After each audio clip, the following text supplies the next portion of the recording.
হেমন্ত বিশ্ব শৰ্মা তোমাক দিছো আজি আমাৰ ৰেভিনিউ খাস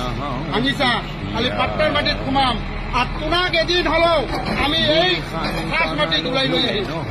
খাস মাটিত তোমালোকে বসবাস কৰিব লাগিব সত্যগুৰিয়ে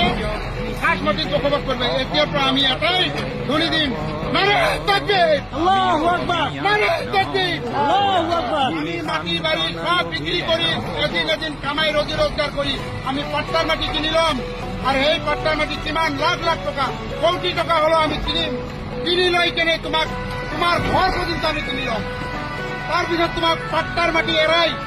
খাস মাটিত বসবাস কৰিবলৈ আমি বাধ্য কৰাম তেতিয়া চাম আপোনালোকৰ কি আজি হয়তো মই মৰি যাম মোৰ ল'ৰা ছোৱালীয়ে মোৰ নাতি পুতি হলেও তোমাক খাস মাটিত ব্যৱহাৰ কৰিব দিব ইয়াৰ কাৰণে আমি বাধ্য হম আমি বাধ্যতা কৰিম আৰু জিআই প্ৰশাসন লগাই দি আমাৰ যিটো অত্যাচাৰ কৰি আছা সৰু সৰু ল'ৰা ছোৱালী মাকৰ গাখীৰ খায় নান্দৰ কুয়াৰ পানি জঙ্গল গোটেইখিনি ভাঙি দি আছে পানি খাওয়া পৰ্যন্ত আপনাদেৰকে ব্যবস্থা কৰে হবে পানি না যাতে খাব নোৱাৰে মৰি যায় মানুহে এইখিনিয়ে কলো